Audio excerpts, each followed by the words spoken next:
Un ruido sordo y seco rompió el silencio sofocante de la habitación. Un papel blanco y prístino fue arrojado sobre la lustrosa mesa de caoba, deslizándose hasta detenerse justo frente a mi taza de manzanilla, ya fría. Lentamente, levanté la vista y me encontré con la mirada gélida de Javier, el hombre al que había llamado esposo durante 22 años. Se erguía alto e imponente, pero su rostro estaba marcado por una crueldad que nunca antes había visto.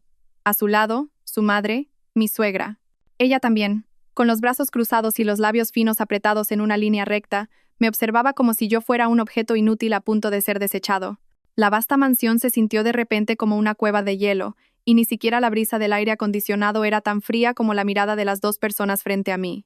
Lee y firme, la voz de Javier era plana, desprovista de toda emoción.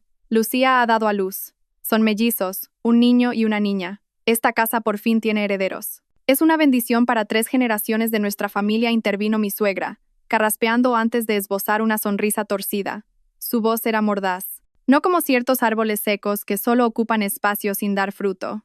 Sin decir palabra, bajé la cabeza y miré el papel. Las 2 palabras impresas en negrita, acuerdo de divorcio, me hirieron los ojos. Extendí la mano y mis dedos, siempre bien cuidados, rozaron ligeramente el documento. 22 años de mi juventud. El pago por 22 años cumpliendo mi deber como nuera era una frase cruel y una hoja de papel indiferente. De repente, una risa amarga escapó de mis labios. Me sentía ridícula. Al ver que no decía nada, Javier perdió la paciencia.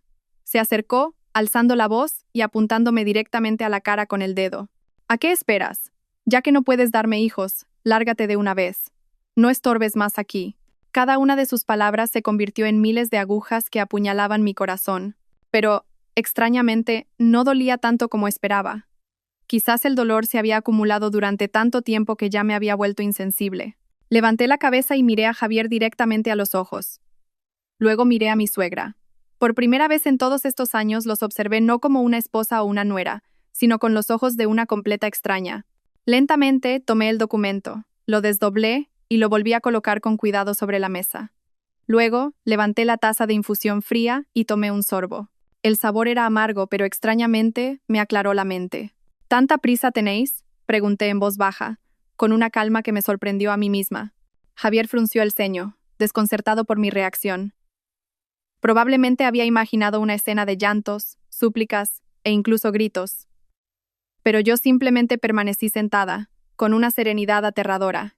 ¿Con prisa o sin ella? Es hora de terminar, respondió él, con una falsa arrogancia. Dejé la taza y una leve sonrisa se dibujó en mis labios. No era una sonrisa de felicidad ni de resignación. Era una sonrisa fría que hizo que tanto Javier como su madre se estremecieran. Te concederé el divorcio, dije lentamente. Pero antes de firmar, hay algo que ambos debéis ver. Algo mucho más interesante que este papel.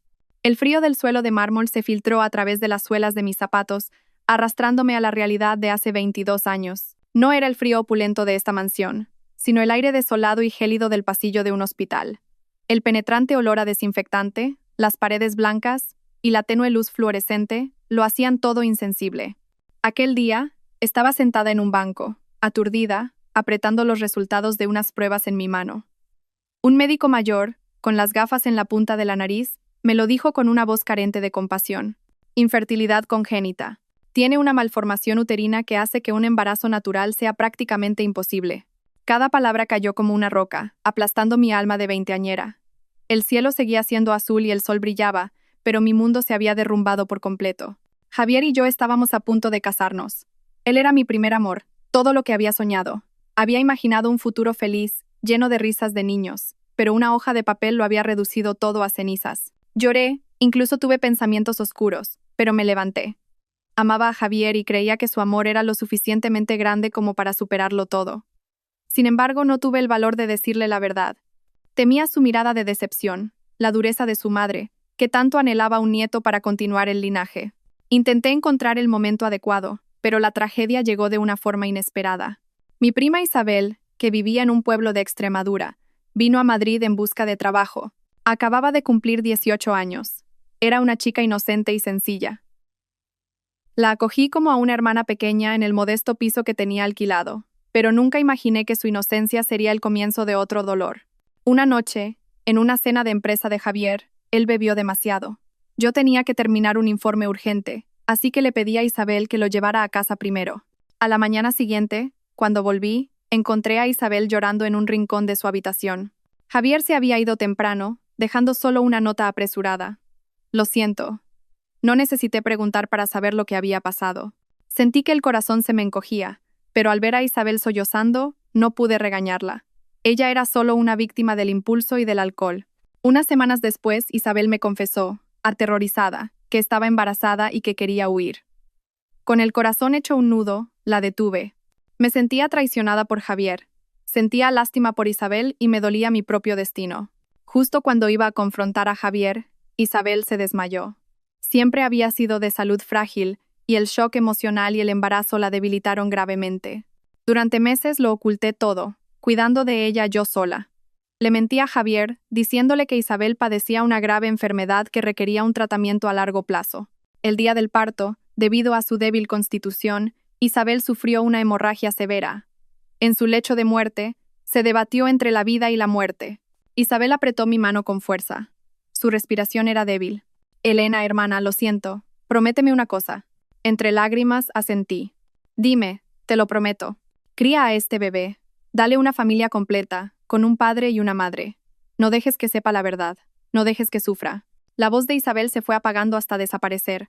Su mano cayó sin fuerzas. El llanto de un bebé recién nacido que resonó en la habitación hizo que el espacio fuera aún más desolador. Me quedé helada. La última voluntad de Isabel se convirtió en un juramento del destino, una maldición que ataría mi vida. Miré a la pequeña criatura, un ser diminuto y ensangrentado. Era la hija del hombre que amaba, pero no era mi hija. El funeral de Isabel fue discreto. A su familia del pueblo le dijimos que había fallecido por una enfermedad crónica. Javier encendió una varilla de incienso y se fue rápidamente. Tenía miedo de enfrentarse a las consecuencias de sus actos. Aquel día, con la recién nacida en brazos, tomé la decisión más temeraria de mi vida. Decidí cumplir la promesa que le hice a Isabel, darle a esa niña un padre, un hogar. Decidí mentir y decir que esa niña era mía, mi hija, concebida con dificultad. El teatro de mi vida comenzó en ese trágico día, el día en que perdí a una hermana y gané una pequeña vida. Isabel exhaló su último aliento en la cama del hospital después de traer a su hija al mundo con sus últimas fuerzas. Javier no estaba allí. Dijo que tenía un contrato importante, pero yo sabía que estaba huyendo. Tenía miedo de enfrentarse a las consecuencias, a los ojos claros de la niña que había creado por descuido y abandonado con crueldad. En la fría habitación del hospital, solo estábamos yo, la vida recién nacida y el alma que acababa de partir. El llanto del bebé rasgaba el silencio, y el monitor cardíaco emitía un largo y desesperado pitido en una línea recta. No lloré. Mis lágrimas parecían haberse secado el día que recibí los resultados de mis pruebas. Ahora solo sentía un vacío aterrador. Antes de morir, Isabel me apretó la mano. Estaba fría y huesuda, pero su agarre era dolorosamente fuerte. Me miró con los ojos muy abiertos, suplicante, y dijo con voz entrecortada: «Elena, lo siento, te he complicado la vida». Negué con la cabeza. Tenía un nudo en la garganta. «No digas eso, Isabel, te pondrás bien». Pero ambas sabíamos que era un consuelo inútil. Tosió levemente y un hilo de sangre brotó de la comisura de sus labios. «¿Me prometes una cosa?» Asentí frenéticamente. Las lágrimas contenidas por fin brotaron. «Dime, te lo prometo todo. Cría a esta niña. No la envíes a un orfanato. Dale un hogar con un padre y una madre». Isabel tomó aliento, mirándome con desesperación. «No le digas la verdad. No dejes que la niña sufra, hermana». Su última voluntad fue una daga que se clavó profundamente en mi corazón. Miré al bebé que sostenía una enfermera. Era la hija de Javier, la nieta de mi suegra, pero una niña no deseada. Si se supiera la verdad, ¿la aceptarían? ¿O la verían como una mancha? ¿La prueba del pecado de Javier? Tomé la mano fría de Isabel y, con una voz más firme que nunca, dije: «Te lo prometo. La criaré como si fuera mi propia hija. Le daré un hogar completo y no dejaré que nadie le haga daño». Al oír mi promesa, los ojos de Isabel parecieron liberarse de una pesada carga. Sonrió, una sonrisa dolorosamente serena, y cerró los ojos lentamente. Su mano cayó sin fuerza, y el monitor cardíaco emitió un sonido largo y lastimero. Aquel día, con la niña, a la que llamé Sofía, en mis brazos, tomé la decisión más audaz de mi vida. Cumpliría mi promesa a Isabel, mentiría, haría de Sofía mi hija, la hija que yo había dado a luz. Era la única forma de que tuviera la identidad, el padre y el hogar que merecía. Volví a la realidad, dejando atrás el cajón de los secretos del pasado. Javier y mi suegra seguían mirándome, sus ojos llenos de sospecha y extrañeza por mi silencio. Quizás pensaban que estaba buscando algo a lo que aferrarme, como una foto de boda o viejas cartas. Pero se equivocaban. ¿Qué pretendes? No hagas tonterías, dijo Javier impaciente. No respondí. En silencio me acerqué al teléfono y marqué un número. Al otro lado de la línea, una voz de mujer de mediana edad respondió. Dígame. ¿La señora madre de Lucía? Soy Elena. Llamaba para preguntar cómo estáis usted y Lucía. Me imagino que estará muy contenta de que el parto haya ido bien. Hablé con una voz dulce y educada, pero mis ojos no se apartaron de Javier y su madre. Mi suegra abrió los ojos como platos, sorprendida, y Javier frunció el ceño. Ninguno de los dos entendía lo que estaba haciendo. La madre de Lucía, aunque confundida, respondió alegremente. «Ah, Elena, qué amable. Mi Lucía ha tenido mucha suerte de encontrar a un hombre como el señor Javier. La madre y los bebés están perfectamente sanos. Un niño y una niña, preciosos». Sonreí y continué. «Me alegro muchísimo. Es una gran noticia para el señor Javier y su madre también. Por fin tienen herederos para continuar el linaje. Seguro que pronto celebrarán una gran fiesta. Que usted y Lucía descansen y se cuiden mucho. Yo me encargaré de todo en la casa». Colgué y me volví hacia las dos figuras petrificadas. Mi suegra tartamudeó. «¿Tú, qué acabas de hacer?» «Solo una llamada para dar la enhorabuena», suegra, respondí, todavía con calma. Pensé que había que guardar las formas. Lucía ha hecho un gran servicio a esta familia, después de todo. Debo conocer mi lugar. Javier me miró como si fuera una criatura extraña. No podía creer lo que oía. Él y su madre se habían preparado para una guerra, y yo no solo lo aceptaba con tanta facilidad, sino que incluso pretendía ser magnánima. La euforia de sus rostros se desvaneció gradualmente, reemplazada por una perplejidad inocultable.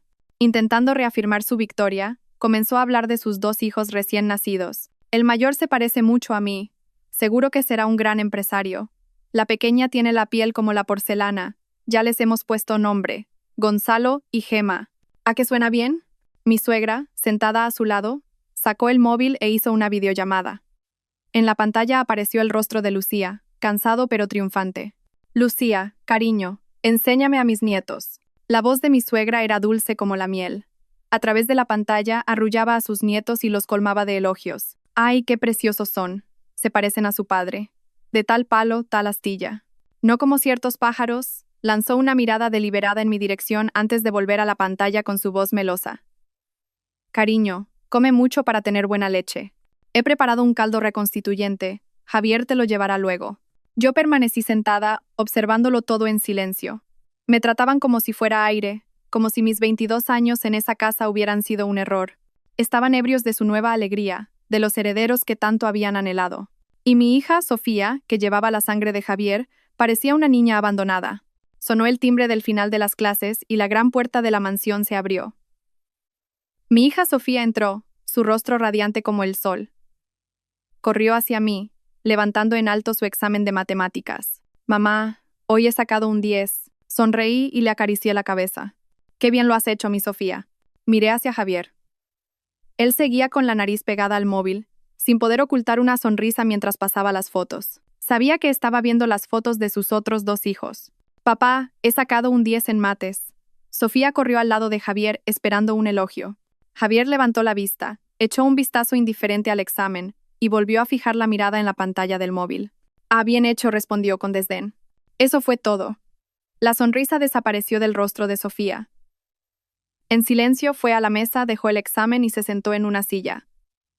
Sus pequeños hombros temblaban ligeramente. Verla así me partió el corazón. Durante los últimos años, la niña se había esforzado constantemente por obtener un poco de atención de su padre biológico. Pero todo lo que recibía era indiferencia y frialdad. La cena de esa noche transcurrió en una atmósfera asfixiante. Mi suegra no paraba de poner comida en el plato de Javier. «Come más. Prueba este rabo de toro. Últimamente te esfuerzas mucho cuidando de esa madre y sus bebés». «Sí, mamá. Come tú también», respondió Javier sin apartar la vista del móvil. «Yo ya he comido. Tú come y coge fuerzas. Mañana llévale algo de comida al hospital. Una mujer que acaba de dar a luz es frágil y necesita cuidarse». Hablaba con afecto, como si Lucía fuera su verdadera nuera. Sofía mantenía la cabeza gacha, comiendo en silencio solo el arroz blanco. No tocó ningún otro plato ni levantó la vista. Puse un trozo de carne en su plato y le susurré. Sofía, come, esto te gusta. La niña me miró. Sus grandes ojos redondos ya estaban llenos de lágrimas. Negó con la cabeza y volvió a bajar la vista. Su silencio fue como un cuchillo en mi pecho. Dejé los cubiertos y miré fijamente a Javier y a mi suegra. La ira que había reprimido durante años ya no podía ocultarse. Ellos, estas personas egoístas y crueles, le habían robado la sonrisa a mi hija. Habían convertido la hora de la cena, que debería ser el momento más cálido de la familia, en un tribunal donde torturaban psicológicamente a una niña. Miré a Sofía. Seguía con la cabeza gacha, sus hombros temblando. Sus lágrimas caían sobre el arroz blanco. Apreté los puños debajo de la mesa. Las uñas se me clavaron en la carne hasta sangrar, pero no sentí dolor. La última voluntad de Isabel resonaba en mis oídos. Dale una familia completa, no dejes que sufra. Lo intenté. Aguanté y soporté durante 22 años. ¿Pero era este el tipo de familia que Isabel quería para su hija? No. Esto no era un hogar, era un infierno. Y yo, por mi debilidad, había empujado a mi hija a este infierno. La cena terminó en silencio. Después de que Sofía se fuera a su habitación, recogí los platos en silencio. Javier y su suegra veían la televisión en el salón, riendo y charlando alegremente. No tenían ni idea de la firme decisión que ya había tomado en mi corazón. No permitiría que mi hija derramara ni una lágrima más. El recuerdo me transportó a 20 años atrás, al principio de nuestro matrimonio. Entonces no teníamos esta lujosa mansión. Vivíamos en una vieja casa de una sola planta que nos dejaron los padres de Javier. En aquel entonces, Construcciones García era una pequeña empresa en crecimiento, pero sus cimientos eran inestables. Recuerdo vívidamente aquel fatídico día.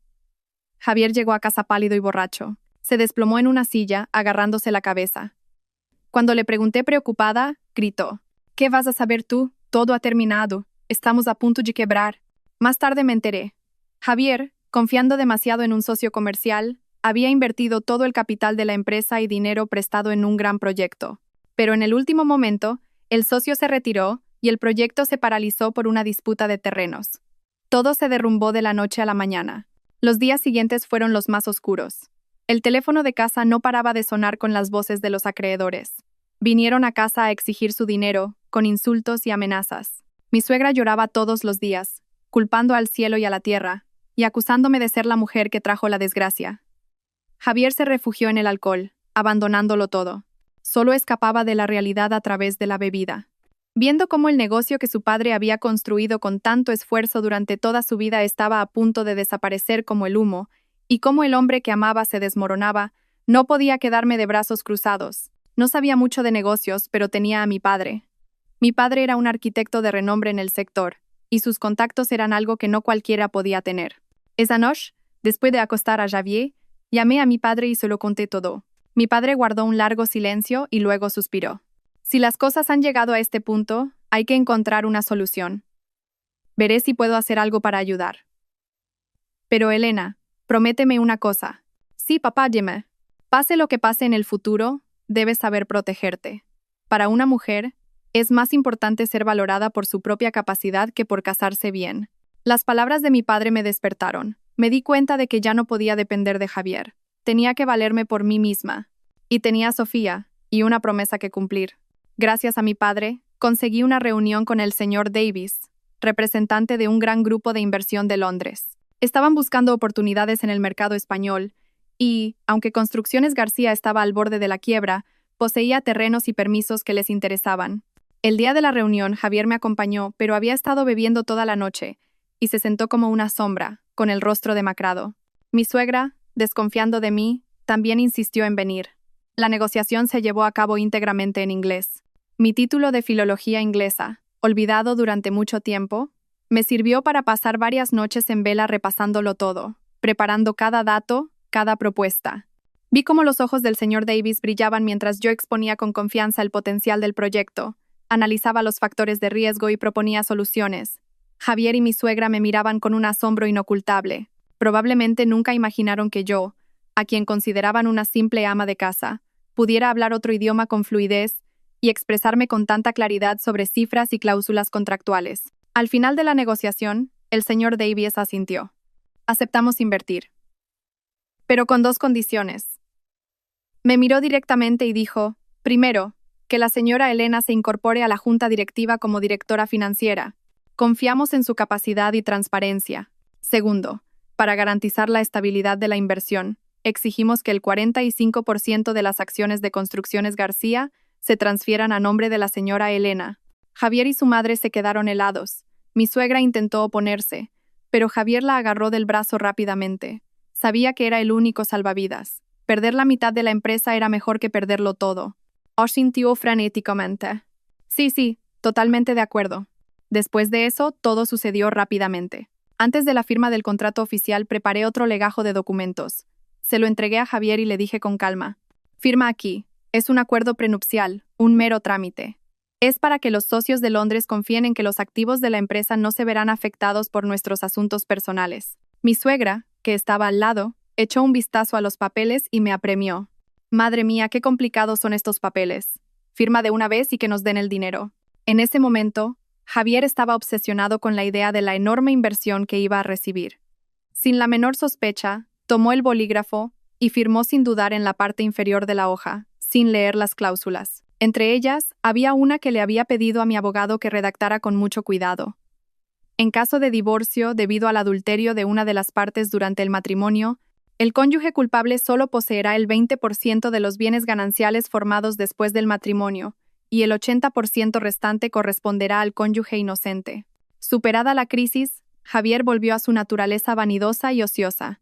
Se sumergió en cenas de negocios y eventos sociales, tratándome cada vez más como una empleada del hogar de lujo que como a una esposa. Pero lo que más me dolía era su actitud hacia Sofía. Para mí, Sofía lo era todo. Era la razón de mi vida, el motor que me impulsaba a esforzarme cada día. Recuerdo vívidamente el primer día que la llevé a la guardería. Se aferró a mi falda y no me soltó. Me senté en un rincón fuera, observándola a escondidas a través de la valla, hasta que terminaron las clases. Recuerdo cómo, cuando se cayó y se raspó la rodilla, corrió a mis brazos llorando. Recuerdo las noches en que leíamos cuentos en la cama, riendo a carcajadas. El sonido de su risa cristalina era la música más hermosa del mundo. Pero en todos estos dulces recuerdos, Javier apenas aparecía. Nunca asistió a una reunión de padres. Cada vez que se lo recordaba, decía con fastidio: eso es cosa de mujeres. Ve tú. Yo estoy ocupado con cosas importantes. Cuando Sofía estaba en quinto de primaria, consiguió el papel principal en la obra de teatro del colegio. Estuvo ensayando emocionada durante un mes, y su mayor deseo era que su padre fuera a verla. Le rogué a Javier, pero el día de la función, me llamó diciendo que de repente tenía que atender a unos clientes. Esa noche, vi a mi hija llorar en silencio en su habitación.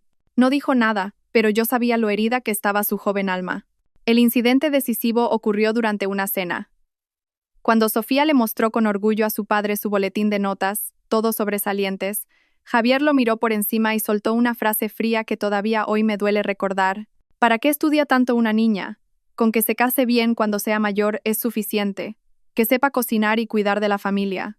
Sus palabras fueron como un jarro de agua fría sobre el alma pura de la niña. Sofía bajó la cabeza y no dijo nada. Esa noche la abracé y le susurré: Sofía, no te entristezcas por lo que ha dicho papá. Precisamente porque eres una mujer, tienes que estudiar más para poder valerte por ti misma en el futuro, sin depender de nadie. Puedes hacer lo que quieras. Mamá siempre te apoyará. Sofía me miró con los ojos llenos de lágrimas. ¿De verdad, mamá? Claro que sí, sonreí y le sequé las lágrimas. Mamá trabajará duro para que en el futuro Sofía pueda estudiar en el extranjero e ir a donde quiera. Esa promesa me la grabé en el corazón. Me dediqué a trabajar como una loca para demostrar mi valía y sentar unas bases sólidas para el futuro de Sofía. Construcciones García se convirtió en un gigante del sector. Desde fuera, nuestra vida era el epítome de una familia exitosa y feliz que todos envidiaban. Pero solo nosotros sabíamos lo que pasaba de puertas para adentro. La frialdad entre Javier y yo se convirtió en un muro invisible que se hacía cada vez más grueso. Y entonces, apareció ella. Fue hace unos 15 años, cuando la empresa contrató a nuevos becarios. Lucía era una de ellos. No era espectacularmente guapa, pero tenía unos ojos expresivos y una boca aduladora. Desde el primer momento no me dio buena impresión. Mi intuición de mujer me decía que no era tan simple como parecía. Lucía sabía cómo ganarse el corazón de los demás, especialmente de sus superiores.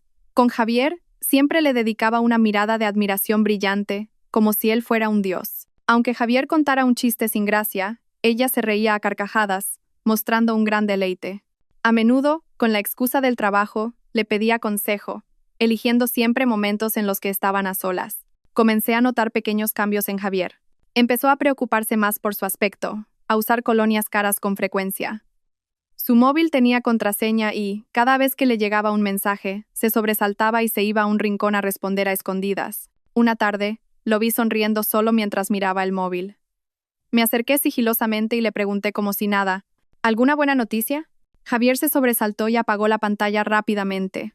Ah, nada, cosas de la empresa. No te hagas ideas raras. Habló con un ligero nerviosismo, pero ese nerviosismo solo aumentó mis sospechas. Mis dudas llegaron a su punto álgido un día a la hora de comer, cuando decidí llevarle el almuerzo a Javier sin avisar. Justo cuando abrí la puerta de su despacho, me quedé helada por la escena que tenía ante mí. Lucía estaba muy cerca de Javier, arreglándole suavemente la corbata. Su proximidad era íntima, y la sonrisa en los labios de Javier era una que no había visto en mucho tiempo. Al verme, ambos se sobresaltaron. Lucía retrocedió rápidamente e hizo una reverencia. Señora, buenos días. Es que el señor tenía la corbata torcida y se la estaba arreglando. Javier también carraspeó, intentando actuar con naturalidad. Ah, has venido. Podías haber llamado. Siéntate. Termino esto y comemos juntos. Dejé el almuerzo sobre la mesa y sonreí amablemente, aunque por dentro se desataba una tormenta. No, solo venía a dejarte la comida. Tengo que irme ya. Seguí trabajando tranquilos. Me di la vuelta y salí. No quería que vieran cómo me temblaban las manos. Mi intuición era correcta. Definitivamente había algo entre ellos. Unas semanas después de presenciar la escena de la corbata, Javier me informó de que tenía que irse una semana a Tenerife por un contrato importante. Parecía muy ocupado y emocionado, haciendo él mismo la maleta y eligiendo la ropa. Yo me quedé a su lado, observándolo en silencio, con el corazón lleno de dudas. Parece que este socio es muy importante, le pregunté con naturalidad. Lo es, respondió Javier sin mirarme. Si cerramos este contrato, la empresa se expandirá a nivel nacional. Tú cuida de la casa y de Sofía. Asentí y no pregunté más. Pero una voz en mi interior no dejaba de repetirme. Está mintiendo. Durante la semana que Javier estuvo fuera, viví en un estado de ansiedad. Delante de Sofía, actuaba como si nada, pero por la noche, cuando me quedaba sola, todo tipo de pensamientos me atormentaban. ¿Debía confiar en él o estaba siendo demasiado paranoica? La respuesta llegó de la forma más inesperada. Un tranquilo sábado por la tarde, mientras navegaba por las redes sociales, vi que una vieja amiga había publicado fotos de sus vacaciones en un resort de lujo. Envidiosa de su vida, pasé las fotos una por una. De repente, mi corazón se detuvo ante una de ellas. Era una foto de la piscina del hotel. Mi amiga posaba en primer plano, pero detrás de ella, dos figuras familiares de espaldas habían quedado inmortalizadas. Aunque solo se veían sus espaldas y perfiles, reconocí al instante que eran Javier y Lucía, que se aferraba a su brazo, apoyando cariñosamente la cabeza en su hombro. Parecían una verdadera pareja de enamorados disfrutando de unas dulces vacaciones en bañador. El móvil se me cayó de las manos, golpeando el suelo con un ruido seco. Mis oídos zumbaban y todos los sonidos a mi alrededor desaparecieron. Solo oía el latido de mi propio corazón, que retumbaba en mi pecho. Con manos temblorosas, recogí el móvil y amplié la foto. No había duda, eran ellos. El viaje de negocios a Tenerife, el contrato importante, todo era una descarada mentira. Lágrimas calientes y amargas rodaron por mis mejillas. 22 años. Había dedicado mi juventud, había aguantado y soportado, lo había dado todo por este hogar. ¿Y cuál era la recompensa? Una cruel traición. Sobre mi dolor y mi confianza, él disfrutaba con su amante. Me senté aturdida en el sofá, dejando que las lágrimas fluyeran. El dolor ya no era una vaga sospecha, sino una realidad palpable que, como una cuchilla afilada, rebanaba mi corazón pedazo a pedazo. Quise llamarlo, gritarle, insultarlo, pero no pude. ¿Qué conseguiría con eso? Si se enteraba de que lo sabía, solo intentaría taparlo con otra mentira. Después de ese fatídico viaje de negocios, nuestra casa se sintió aún más fría. Javier regresó con cara de normalidad, hablando de sus exitosas negociaciones y de cómo había convencido a los socios más difíciles. Yo me sentaba, asentía y le daba la razón, pero por dentro sentía náuseas. Con cada palabra que decía, podía imaginar lo bien que se lo habían pasado él y Lucía juntos. Su hipocresía se volvió cada vez más sutil, pero no podía ocultar las grietas. Empezó a recibir llamadas en mitad de la noche. Cuando toda la casa estaba en silencio y solo se oía el tic-tac del reloj, su móvil vibraba suavemente.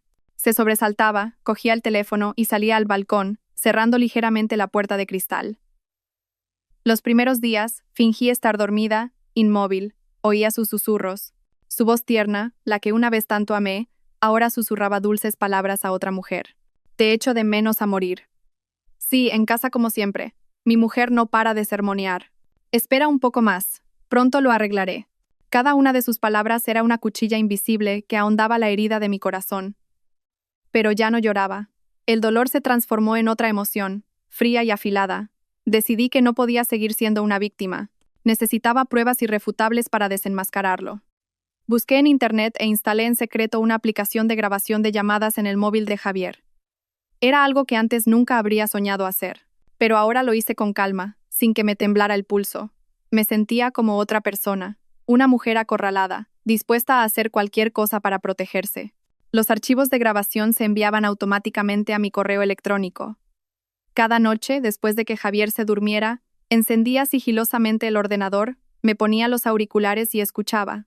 Les oí susurrar sobre sus planes de futuro, les oí reírse y menospreciarme, les oí llamarse por apodos empalagosamente cariñosos. Ya no sentía celos ni dolor, solo desprecio. Guardé cuidadosamente todos los archivos de grabación en una carpeta encriptada. Fueron los primeros ladrillos con los que construí la muralla para protegerme a mí y a mi hija. Era el 16º cumpleaños de Sofía. La niña llevaba toda la semana emocionada. 16 años, una edad hermosa como un capullo de flor a punto de abrirse, una edad llena de sueños y esperanzas. Decoró ella misma el salón con sus globos favoritos, rosas y morados. Incluso vino a la cocina para ayudarme a preparar el plato favorito de su padre. «Se sorprenderá papá cuando llegue, ¿verdad, mamá?», preguntó Sofía alegremente, con sus ojos claros brillando mientras cortaba las verduras. Sonreí y asentí, pero una vaga inquietud crecía en mi interior. Llevaba días recordándole a Javier el cumpleaños de la niña. Él me había respondido con desinterés. Solo esperaba que, al menos en un día tan importante, se acordara de la existencia de su hija. Por la noche, la suntuosa cena estaba servida. La tarta de fresa favorita de Sofía presidía la mesa. Madre e hija nos sentamos a esperar. El reloj marcó las 6, las 7 y luego las 8. La comida se enfrió y la sonrisa del rostro de Sofía se fue desvaneciendo, reemplazada por la espera y la ansiedad. Justo en ese momento sonó mi móvil. Era Javier. Contesté rápidamente con un atisbo de esperanza. Pero su voz al otro lado de la línea era una mezcla de cansancio y falsa disculpa. Elena, lo siento, me ha surgido algo de repente esta noche. Tengo que reunirme con un socio muy importante. No creo que pueda llegar a cenar. Comed vosotras, no me esperéis. Antes de que pudiera decir nada, colgó. Miré a Sofía. Lo había oído todo y sus ojos estaban llenos de lágrimas. La decepción era evidente en su joven rostro. ¿Papá está ocupado otra vez con el trabajo? Tenía un nudo en la garganta y solo pude asentir. Pero la verdad no era esa. Abrí en silencio la aplicación de seguimiento que había instalado en su móvil hacía tiempo. El punto rojo no estaba en la oficina ni en un restaurante, sino en una urbanización de chalets de lujo junto a un lago. Y yo sabía que allí era donde vivía Lucía. Casualmente, hoy también era su cumpleaños. El corazón se me encogió. El día del cumpleaños de su hija, la había abandonado para ir a celebrar el de su amante. ¿Acaso su crueldad no tenía límites? Volví a la mesa, intentando reprimir el dolor que me consumía. Papá está ocupado, así que comamos nosotras primero. Venga, cantemos el cumpleaños feliz y sopla las velas. Encendí las velas de la tarta. Las llamas danzantes proyectaban sombras sobre el triste rostro de Sofía. Juntó las manos, cerró los ojos y pidió un deseo. No sé qué pidió, pero seguro que en ese deseo estaba la figura de un padre indiferente. Abrió los ojos y sopló. Las velas se apagaron, dejando un silencio doloroso en el ambiente. Esa noche, después de que la niña se durmiera, me senté sola en el oscuro salón. Miré la tarta de cumpleaños en la nevera, de la que solo faltaban 2 trozos. Parecía simbolizar la frialdad y la ausencia en este hogar. El odio en mi interior ardió más fuerte que nunca. Podía soportar su traición, pero no podía perdonar que hiciera daño a mi hija. Como directora financiera del grupo, todos los gastos importantes de la empresa debían pasar por mi aprobación. Era un principio que establecí desde el principio y que había permitido a Construcciones García evitar numerosos riesgos. Pero últimamente, había empezado a notar algo extraño. Una mañana, mientras revisaba el informe financiero trimestral, me detuve en una partida de gastos importante, registrada como una inversión en un posible proyecto inmobiliario. La cantidad era de 500, €000. Lo extraño era que no había oído hablar a Javier de este proyecto, y no estaba en ningún plan de negocio aprobado por la junta directiva. Llamé a Javier a mi despacho y le señalé la cifra en el informe. ¿Qué es esta partida? ¿Había un proyecto del que no sabía nada? Javier pareció un poco desconcertado, pero rápidamente recuperó la compostura. Sonrió y dijo: eso lo decidí yo. Salió un terreno con mucho potencial a las afueras, y tuve que dar la señal enseguida antes de que se lo llevara otro. Es un asunto menor, se me olvidó decírtelo. ¿Un asunto menor? Fruncí el ceño.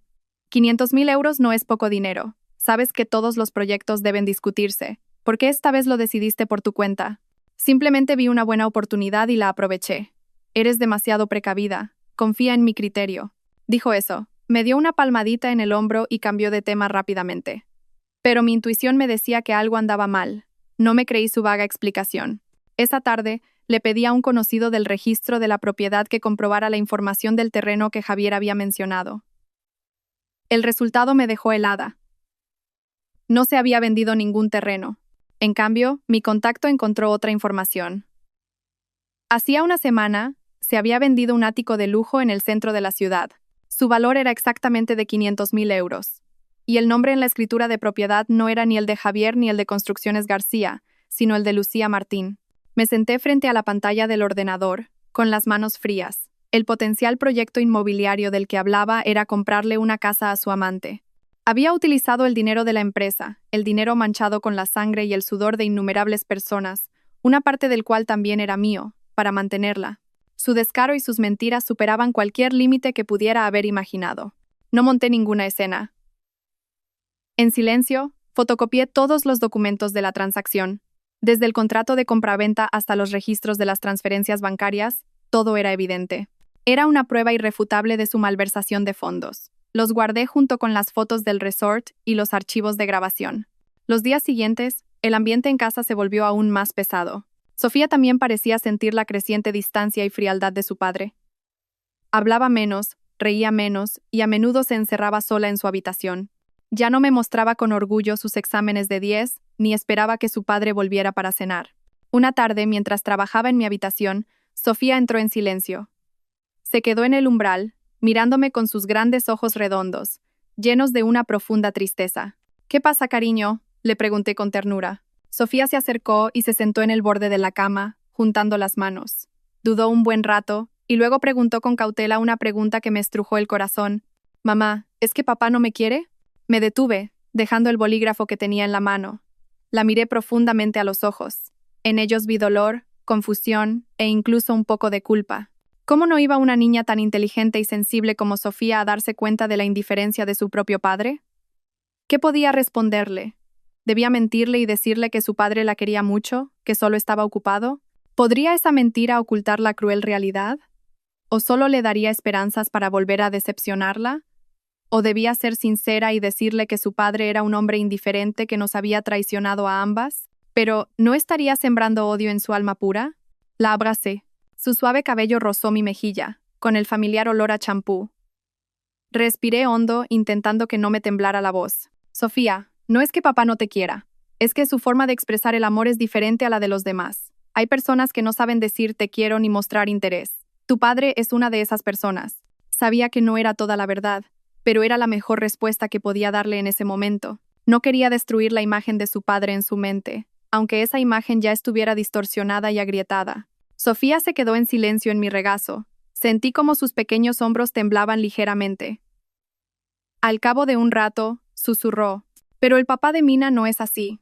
El señor la lleva al cole todos los días y los fines de semana se van de excursión en familia. Pero papá nunca ha hecho eso por mí».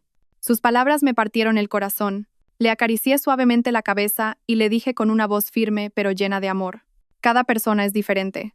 Pero Sofía, recuerda una cosa. Pase lo que pase, aunque todo el mundo te dé la espalda, mamá siempre estará aquí, a tu lado. Mamá nunca dejará que sufras». No era un simple consuelo, era una promesa, un juramento, una promesa a Sofía y a mí misma. No permitiría que nadie más hiciera daño a mi hija. Llenaría todas las carencias emocionales que había tenido que soportar. La verdadera tormenta no llegó con un trueno, sino con un silencio cruel. No me enteré del embarazo de Lucía por Javier. No tuvo el valor de decírmelo, o quizás pensó que no merecía la pena que lo supiera. Tampoco me lo dijo mi suegra. Ella me trataba como a un fantasma en casa. Me enteré un día por la tarde, al oír a mi suegra hablar alegremente por teléfono con una pariente. Cuñada, te tengo una buena noticia. La voz de mi suegra estaba llena de una alegría incontenible. Esa chica, Lucía, está embarazada. La ecografía dice que está muy sano. ¡Qué bien! Es una bendición para nuestra familia. Ahora solo falta que nos dé un niño para continuar el linaje y no pediré más. Estaba arreglando unas flores en el salón y me detuve. La rosa blanca que tenía en la mano tembló ligeramente. Mis oídos zumbaban, pero cada palabra de mi suegra se oía con claridad. El día que sabía que llegaría algún día, por fin había llegado. Su arma más poderosa, la que yo nunca podría tener, finalmente había sido utilizada.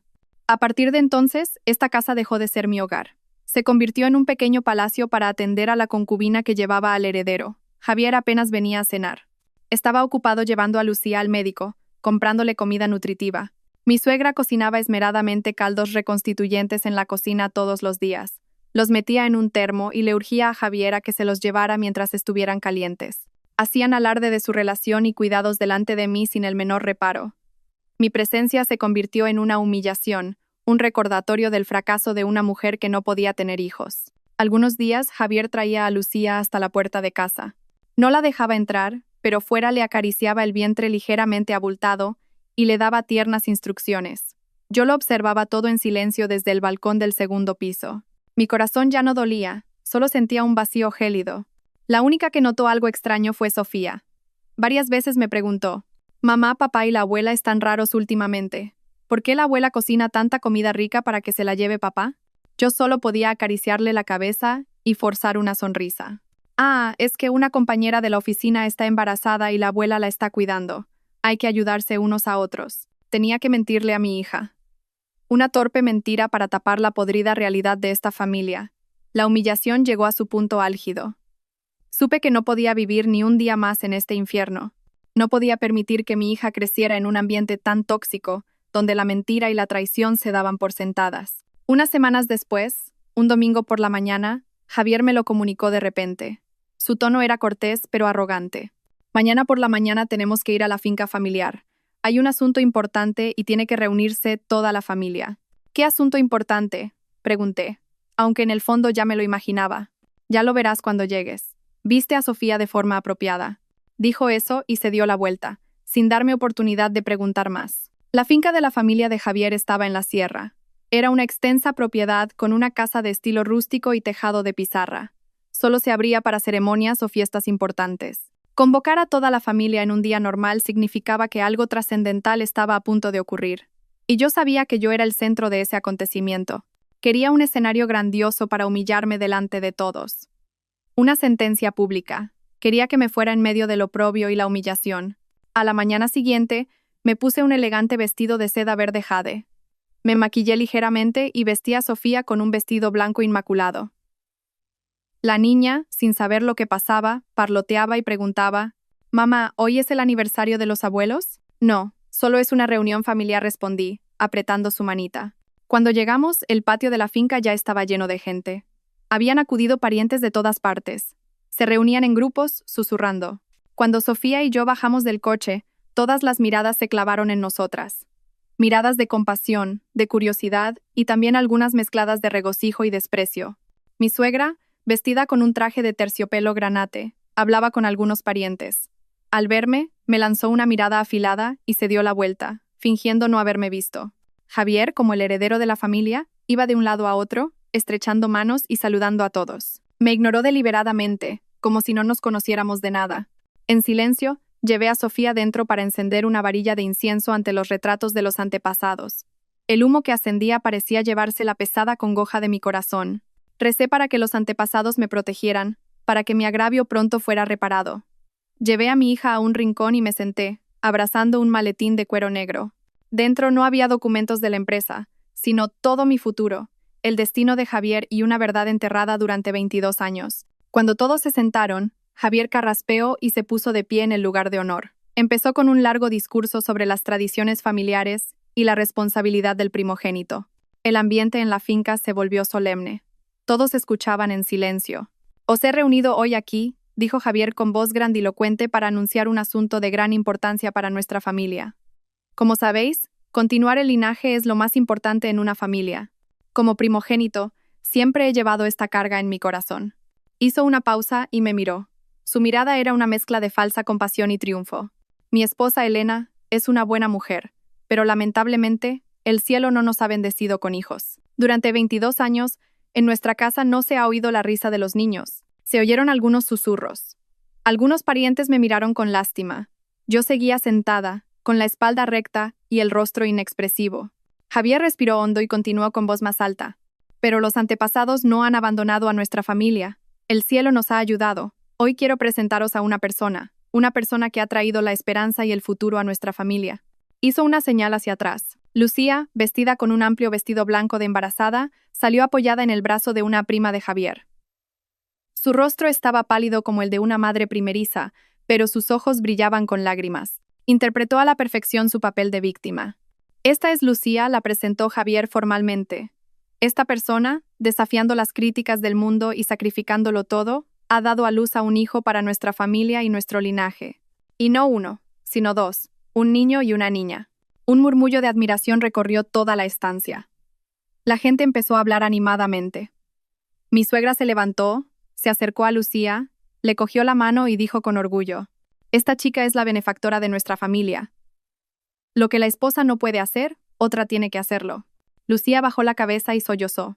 «No, señora, no necesito ningún título.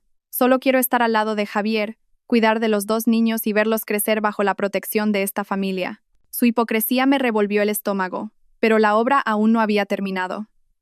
Javier se acercó y la rodeó con el brazo. «No digas eso. Has sacrificado demasiado por esta familia. No dejaré que sufras». Se volvió hacia la gente con una mirada condescendiente.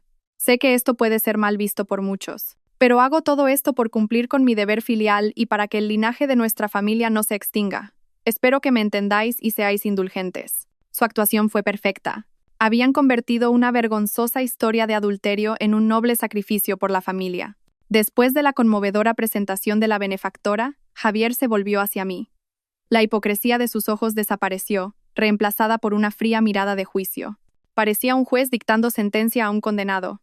«Y tú», Elena dijo con voz arrogante, «sé que has sufrido estos años, pero llegados a este punto, lo mejor para ambos es que nos separemos». Comenzó a enumerar sus méritos. Gracias a él, yo disfrutaba de la vida acomodada que tenía. Ocupaba el puesto de vicepresidenta y era respetada.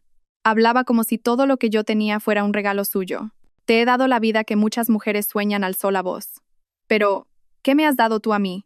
Ni un solo hijo, ni has cumplido con tus responsabilidades como esposa y nuera de esta familia. Dime, ¿qué razón tengo para mantenerte a mi lado?» Cada una de sus palabras era como un martillazo. Pero, extrañamente, ya no sentía dolor. Solo una risa amarga ante el descaro y la ingratitud de este hombre. ¿Había olvidado quién salvó a su empresa de la quiebra? ¿Quién se pasaba las noches en vela revisando cuentas y negociando contratos? ¿Quién dedicó su juventud a este hogar? «Tú eres una vergüenza para mi casa. ¿Entiendes?», rugió señalándome a la cara. «Una vergüenza. Cada vez que los parientes me preguntaban por ti, tenía que bajar la cabeza avergonzado. Todo por tu culpa». Me echó toda la culpa. En su historia, yo era egoísta, inútil y la causa de todos los problemas. Y él era solo la pobre víctima incomprendida que tuvo que buscar la felicidad fuera. Sofía, sentada a mi lado, me apretó la mano. Estaba temblando y me miraba preocupada con sus ojos inocentes. Le di una suave palmadita en la mano, indicándole que todo estaba bien. Javier no se detuvo. Embriagado de su papel, se envalentonó cada vez más. Se quejó de la presión que había tenido que soportar, del anhelo de tener un hijo. Hablaba como si su infidelidad fuera algo inevitable, ineludible y natural. «Ya he aguantado bastante», concluyó con voz afligida. «No puedo seguir viviendo esta vida sin sentido. Necesito una familia de verdad, un hogar con risas de niños». Sacó un papel doblado del bolsillo, se acercó y lo arrojó sobre la mesa frente a mí. Era el familiar acuerdo de divorcio. Firma ordenó: «Y lárgate de esta casa. Te daré suficiente dinero para que vivas el resto de tu vida. Esa es la última justicia que te concedo». El acuerdo de divorcio yacía sobre la mesa como una descarada sentencia. Javier me miró. En sus ojos ya no había afecto, solo desprecio y prisa. Parecía querer echarme de allí en ese mismo instante. Al ver que seguía inmóvil, su última pizca de paciencia se agotó. Se acercó, cogió el documento y lo golpeó de nuevo sobre la mesa frente a mí. Sus dedos toscos golpearon con fuerza el papel. ¿No firmas de una vez? ¿Todavía tienes la fantasía de que te voy a retener? Mi suegra, a su lado, añadió su veneno. Aunque no firme, tiene que irse. No puedo aceptar en esta casa a una mujer que no puede dar hijos. Una mujer que ocupa el lugar de mis nietos. Lucía, de pie detrás de Javier, se llevó una mano a los ojos para secarse una lágrima en silencio. Un acto de hipocresía perfecto. Sollozó. Javier, déjalo ya. No quiero que tu familia se rompa por mi culpa. Elena también ha vivido aquí mucho tiempo. Su falsedad solo avivó la ira de Javier. La consoló diciendo, no te preocupes. A quien tengo que proteger es a ti. Esa mujer no se lo merece. Se giró bruscamente hacia mí, sin ocultar ya su furia. Gritó, su voz resonando en toda la antigua finca. Firma y lárgate de esta casa con lo puesto. ¿Entendido? Toda la finca contuvo la respiración. El grito de Javier parecía seguir flotando en el aire. Todas las miradas se clavaron en mí. Esperaban. Que me derrumbara, que llorara, que suplicara. Lucía sonrió para sus adentros. Era la sonrisa de la vencedora. Estaba convencida de que esta batalla era suya. Miré a Sofía. La niña se acurrucó contra mí, aterrorizada. Le cogí la mano con fuerza, transmitiéndole calor. Luego, lentamente, levanté la cabeza y miré a Javier directamente a los ojos. No lloré ni grité. Simplemente cogí en silencio el acuerdo de divorcio. Javier y mi suegra suspiraron aliviados. Pensaron que había aceptado mi destino. Pero en lugar de coger un bolígrafo, hojeé el papel, leyendo cada palabra como si lo viera por primera vez. Luego, levanté la cabeza con una sonrisa fría en los labios. Javier, ¿de verdad quieres que firme? Mi pregunta lo desconcertó. Frunció el ceño. ¿Qué quieres decir? Solo me preocupa, dije lentamente, mi voz resonando con claridad en el silencio. Me preocupa que, una vez que firme, la persona que tenga que irse de esta casa con lo puesto no sea yo. Mi calma, mi sonrisa fría y mis palabras enigmáticas comenzaron a cambiar la atmósfera de la sala. Ante el asombro de todos, dejé con calma el acuerdo de divorcio sobre la mesa. Luego, me agaché y abrí el maletín de cuero negro que había traído. El clic de la cerradura del maletín sonó seco y decidido, como el disparo que anuncia el comienzo de una guerra. Javier y su madre me observaban conteniendo la respiración. Quizás pensaban que sacaría un bolígrafo o cualquier otra cosa insignificante. Pero lo primero que saqué no fue un bolígrafo, sino una fina carpeta que contenía un papel amarillento por el paso del tiempo. Me levanté lentamente y caminé hacia el centro de la estancia. Sostuve el papel en alto para que todos pudieran verlo. Mayores, tíos, tías. Antes de hablar de divorcio, quiero revelar una verdad que he ocultado durante 22 años. Respiré hondo y dije con voz firme y clara.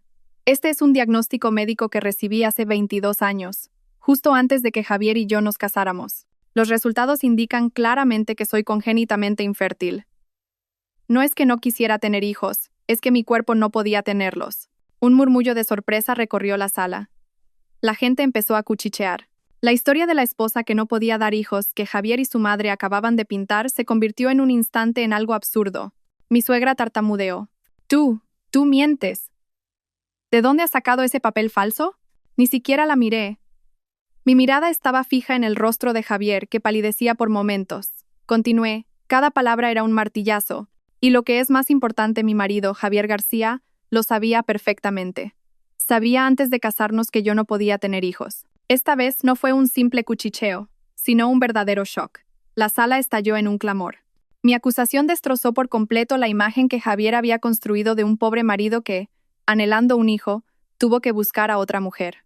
Lo convirtió en un mentiroso, un desvergonzado que se casó con una mujer sabiendo que no podía tener hijos y que, 22 años después, la abandonaba por esa misma razón. Javier se quedó helado. Su rostro se puso blanco como el papel. Me miró.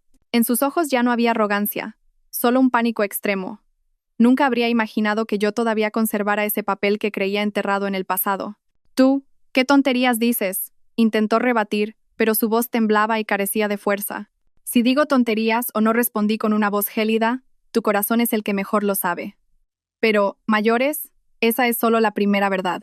Durante 22 años, todos habéis sabido que tengo una hija, Sofía. Javier y su madre siempre han dicho que, como solo tuve una hija, él tuvo que buscar fuera un hijo varón para continuar el linaje. Hice una pausa y miré fijamente a Javier. Pero hoy debo revelar otra dolorosa verdad. Sofía no es mi hija biológica. Esta declaración causó un impacto aún mayor que el hecho de que fuera infértil. Mi suegra se quedó con la boca abierta y Javier, aterrorizado, dio un paso atrás. ¿Qué dices? Si no la pariste tú, ¿quién lo hizo?, preguntó un tío mayor, rompiendo el silencio. No respondí de inmediato. Abrí lentamente la carpeta. Lo primero que saqué fue un certificado de nacimiento. Este es el certificado de nacimiento real de mi hija, Sofía García. En el apartado del nombre de la madre no figura el mío, sino el de mi prima Isabel, que falleció hace 22 años. Dejé que la gente asimilara la información. Luego, les conté la historia de aquella noche en que Javier se emborrachó, del embarazo no deseado de Isabel y de su última y lacrimógena voluntad antes de morir. No añadí ni quité nada. Simplemente relaté la trágica verdad que había tenido que enterrar sola durante todos estos años. La sala quedó en un silencio sepulcral. Mi historia lo explicaba todo. ¿Cómo pude tener una hija? ¿Y por qué Javier, su padre, siempre había sido tan frío con su propia hija? Porque Sofía era la prueba viviente de su traición e irresponsabilidad. Entonces, ¿Sofía es realmente hija de Javier?, preguntó tartamudeando el tío más joven de Javier. No lo diré solo de palabra, respondí. Saqué el último papel de la carpeta, un papel que había guardado como un tesoro. Este es el resultado de una prueba de ADN realizada poco después del nacimiento de Sofía. El resultado confirma con un 99% de probabilidad que Javier García es el padre biológico de Sofía. Ese papel fue como el golpe final que hizo añicos todas las mentiras. Javier ya no pudo mantenerse en pie. Se tambaleó y se desplomó en una silla, agarrándose la cabeza con las manos. Mi suegra me señaló con el dedo, temblando sin poder articular palabra. Mientras la familia de Javier sufría el segundo shock, yo volví tranquilamente a mi sitio. La obra aún no había terminado. Quedaba la última verdad, el golpe más letal. Volví a abrir el maletín. Esta vez saqué 2 gruesos legajos de documentos. Uno era el acuerdo prenupcial que Javier había firmado sin leer 20 años atrás. El otro contenía todos los documentos que acreditaban mi propiedad del 45% de las acciones de Construcciones García. Me levanté y caminé hacia Javier, que estaba sentado con la cabeza entre las manos, sumido en la desesperación. Puse los 2 legajos sobre la mesa. El golpe sordo lo devolvió a la realidad. «Javier, ¿reconoces esto?», levantó la cabeza. Con los ojos inyectados en sangre, miró los 2 legajos. Al darse cuenta de lo que eran, sus pupilas se contrajeron de terror. No esperé su respuesta. Cogí el acuerdo prenupcial y lo abrí por la última página, donde estaba su firma. Leí en voz alta cada palabra de la cláusula más importante. Cláusula 7. En caso de que el matrimonio se disuelva por adulterio, violencia o cualquier otra causa imputable a una de las partes, el cónyuge culpable solo poseerá el 20% de los bienes gananciales adquiridos durante el matrimonio, mientras que el 80% restante corresponderá al cónyuge inocente. Cuando terminé de leer, lo dejé y cogí el segundo legajo. Y estos son los documentos de propiedad de mis acciones en el grupo. Como sabéis, poseo el 45% de las acciones. Estas acciones fueron una condición de inversión impuesta por los socios de Londres hace 20 años para salvar a nuestra empresa de la quiebra. Sin mis acciones, Construcciones García no existiría hoy. Hice una pausa y recorrí la sala con la mirada. Desde los rostros asombrados de los parientes hasta el rostro pálido de mi suegra y finalmente el rostro aterrorizado de Lucía. Estaba encogida en un rincón. Ya no había rastro de su aire lastimero ni triunfante, solo un pánico extremo. Volví a mirar a Javier y le dije con una voz fría pero pesada: «Dijiste que tenía que irme de esta casa con lo puesto. También dijiste que me darías una pensión. Ahora quiero preguntarte de nuevo, con este contrato, estas acciones y las pruebas irrefutables de tu adulterio, ¿quién de nosotros 3 crees que corre el riesgo de ser expulsado sin nada?». Mi pregunta fue como la última bomba que lo destruyó todo. Lucía temblaba de pies a cabeza. Miraba a Javier, luego a mí. Sus ojos estaban llenos de incredulidad. El hombre rico al que había seducido por todos los medios, el presidente del grupo que creía que le daría una vida de lujos, ahora estaba a punto de perderlo todo. Y entonces comenzó el verdadero terremoto. No con una gran explosión, sino con un pequeño gemido. Mi suegra, la encarnación del poder que hasta hace un momento se deleitaba con mi sufrimiento, de repente se tambaleó. Sus ojos se pusieron en blanco y su rostro, antes pálido, se tornó purpúreo. Se agarró el pecho y se desplomó lentamente en el suelo, perdiendo el conocimiento. «Mamá, mamá», gritó Javier, como un alarido. Su colapso interno finalmente estalló. Corrió al lado de su madre, sacudiéndola y llamándola desesperadamente. Ante el repentino giro de los acontecimientos, la sala se sumió en el caos. Algunos parientes corrieron a ayudar, abanicándola y presionándole el punto entre la nariz y el labio. Lucía se quedó helada. No tenía ni una gota de sangre en el rostro. Su mirada no estaba en su suegra, sino fija en los 2 legajos de documentos sobre la mesa. Era la mirada de alguien que había perdido toda su fortuna. En medio del caos, las voces de los parientes comenzaron a alzarse. Ya no eran susurros, sino reproches y suspiros de decepción. ¡Qué inmoralidad! Usar a los hijos en una pelea por la herencia. Por eso Javier era tan frío con Sofía. Tenía algo que ocultar. Esta familia no tiene suerte, teniendo una nuera tan capaz y buena, y no saber apreciarla. Las palabras zumbaban, apuñalando como cuchillos la fachada que Javier y su madre habían construido con tanto esfuerzo. Los parientes que habían convocado para presenciar su victoria ahora se volvían contra ellos, convirtiéndose en sus jueces. Nadie quería quedarse más tiempo en un lugar tan lleno de mentiras y vileza. Uno a uno, se levantaron en silencio, dieron una excusa cualquiera y se marcharon apresuradamente. No querían verse envueltos en este lodazal. Se fueron con una historia increíble que contarían por todo el vecindario. Pronto, la espaciosa finca quedó fría y vacía. Solo quedábamos yo y Sofía, sentadas en silencio en un rincón. Javier, derrumbado junto a su madre inconsciente, y Lucía, de pie en medio de la sala, perdida. En ese pesado silencio, Sofía soltó suavemente mi mano. Se levantó lentamente y caminó paso a paso hacia Javier, que estaba desplomado en el suelo. Contuve la respiración. No sabía qué iba a hacer. Javier levantó la cabeza. Con los ojos inyectados en sangre, miró a Sofía. Quizás, por un momento, esperó que la niña viniera a consolarlo, que lo llamara papá y se aferrara al último vestigio de afecto. Extendió una mano temblorosa hacia ella. Sofía, papá. Pero Sofía no se acercó. Se detuvo a una distancia segura. Miró a Javier directamente a los ojos. Una mirada extraña y fría. No era la mirada de una hija a su padre. Y entonces abrió la boca. Su voz ya no era la de una niña inocente y parlanquina, sino sorprendentemente clara y firme. Usted nunca ha sido mi padre. No lo llamó papá. Lo llamó usted. Una sola palabra. Pero trazó una línea clara, cortando el tenue lazo de sangre que los unía. Javier se quedó helado. La mano que había extendido al aire se detuvo y comenzó a temblar violentamente. Sofía ya no lo miró. Se dio la vuelta y caminó rápidamente hacia mí. Me cogió la mano, levantó la cabeza y me dijo con los ojos brillantes de determinación: «Mamá, vámonos a casa». Casa. Esas 2 sílabas salidas de la boca de mi hija sonaron tan sagradas. El hogar no era esa vasta mansión, ni esta imponente finca. El hogar era donde yo estuviera. Las lágrimas que había reprimido durante tanto tiempo finalmente brotaron. Pero no eran lágrimas de dolor, sino de felicidad y orgullo. Mis 22 años de sacrificio, 22 años de paciencia, habían valido la pena por este momento. Asentí y me sequé las lágrimas rápidamente. Sí, vámonos a casa. Cogí la mano de mi hija y nos dirigimos directamente a la puerta. Dejamos atrás al hombre derrumbado, a la mujer inconsciente y a la amante llorosa. Dejamos atrás todas las mentiras, la traición y la crueldad. Esa noche, después de que el médico se fuera y mi suegra despertara, otra tormenta se desató en esa familia ya destrozada. Cuando solo quedaron los 3 en la finca, la primera en estallar fue Lucía. Su anterior aspecto lastimero y débil había desaparecido, reemplazado por una furia demencial. «¡Estúpido! ¡Inútil!», gritó, señalando a Javier a la cara. «Confía en ti. Confía en ti. Te dediqué mi juventud, te di un hijo y una hija, y al final, mira esto. Dime, ¿qué vamos a hacer ahora con ese ático, con ese dinero?» No lloraba por un amor roto.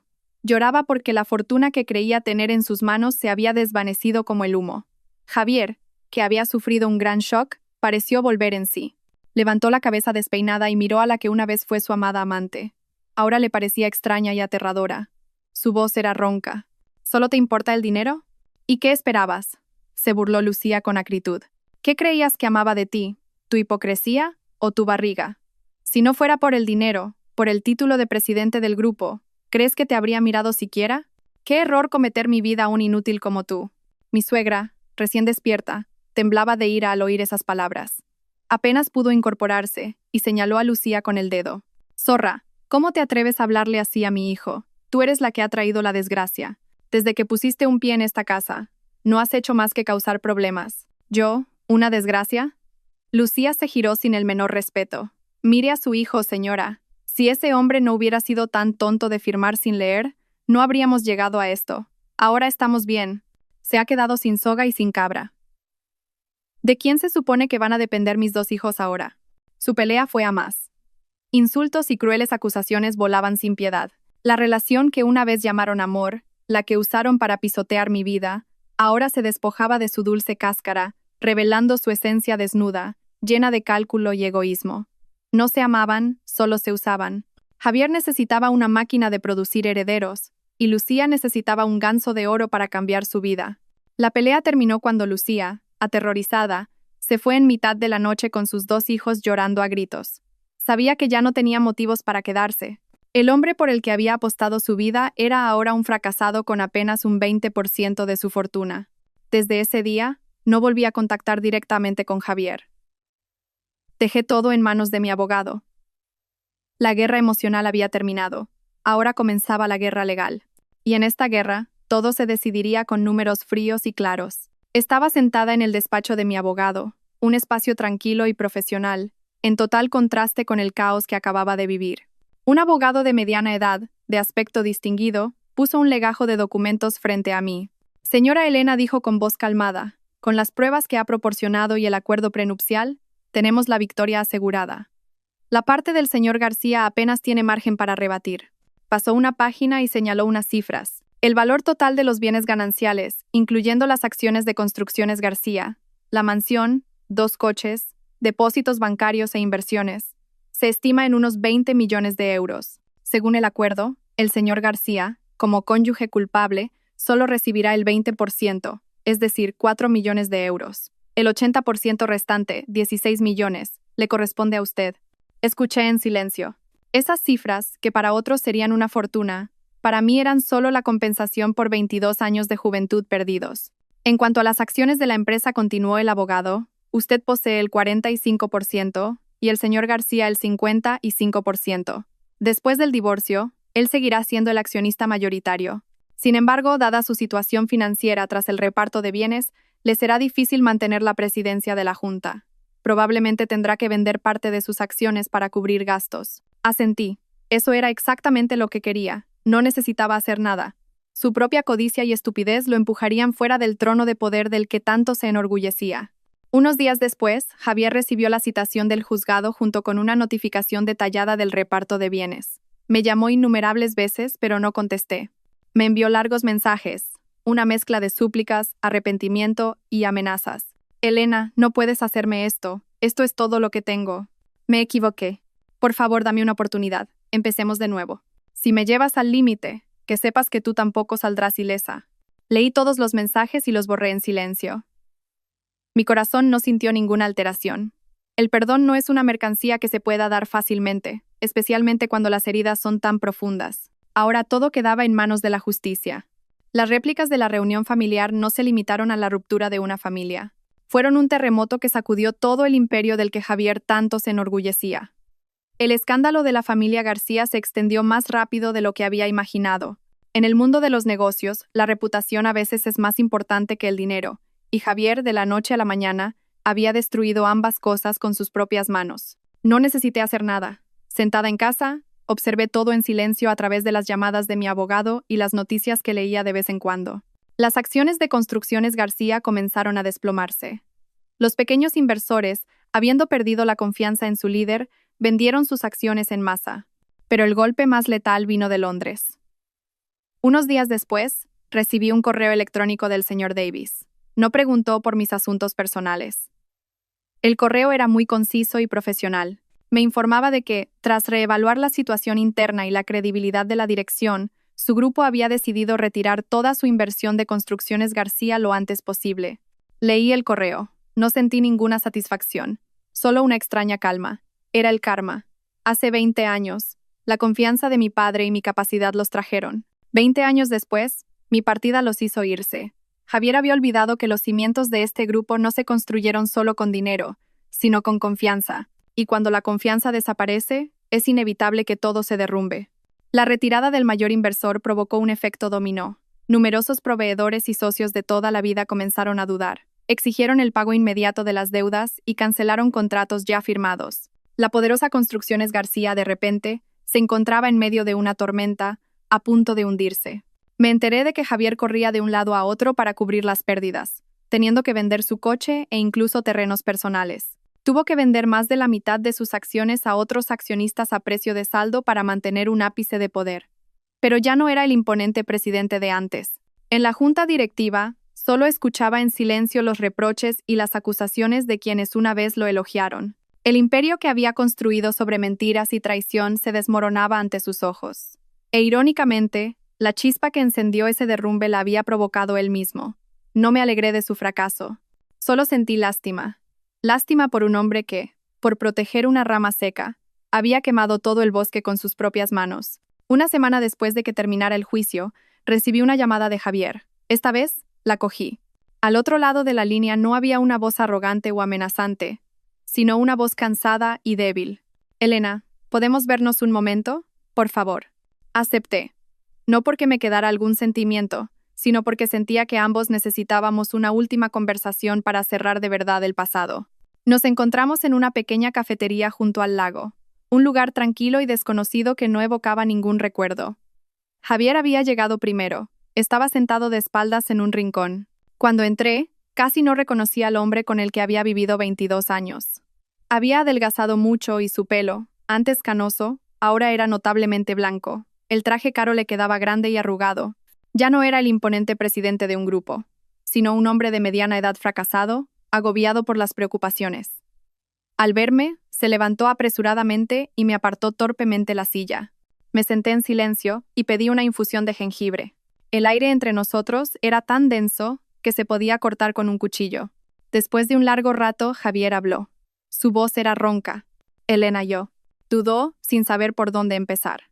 De repente, hundió la cara en la mesa. Sus anchos hombros temblaban violentamente. Estaba llorando.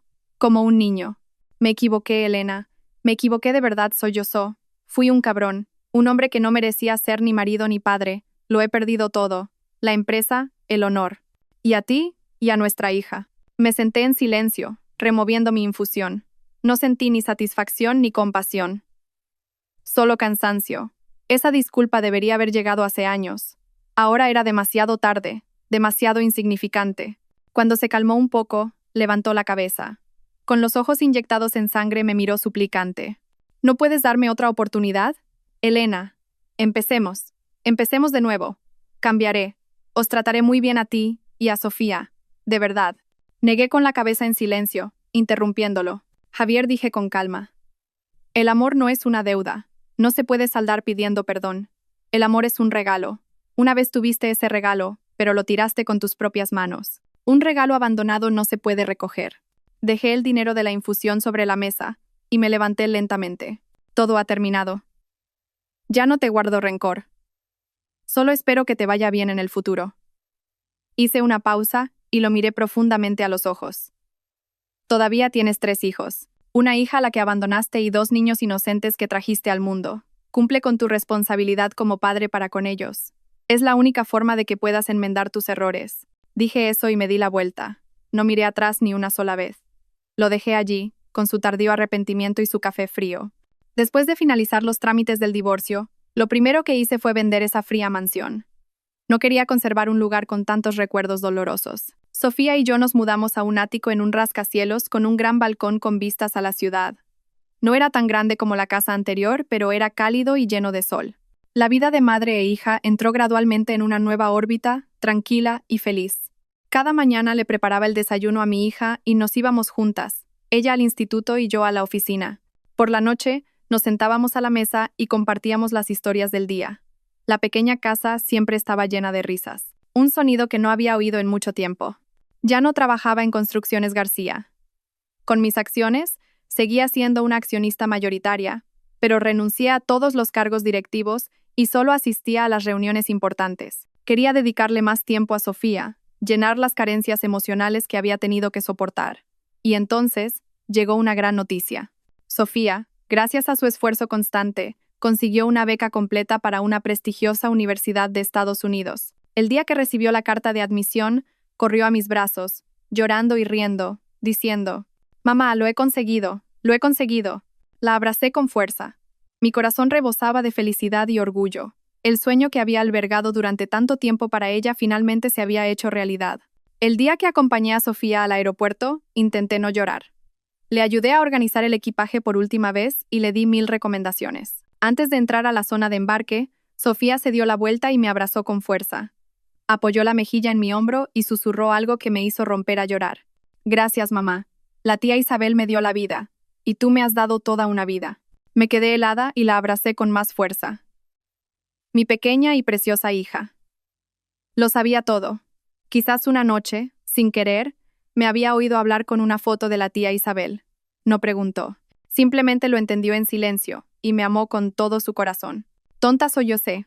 Eres el regalo más preciado que me ha dado la vida. El avión despegó, llevando a mi querida hija a un nuevo mundo. Me quedé en el aeropuerto, observando hasta que la estela blanca en el cielo desapareció. No me sentí sola. Mi corazón estaba lleno de una extraña paz y satisfacción. Había cumplido mi promesa a Isabel. Había criado a Sofía para que fuera una mujer fuerte, inteligente y de buen corazón. Ahora era el momento de vivir para mí. Los años pasaron en un abrir y cerrar de ojos. Mi vida cambió por completo. No me volví a casar.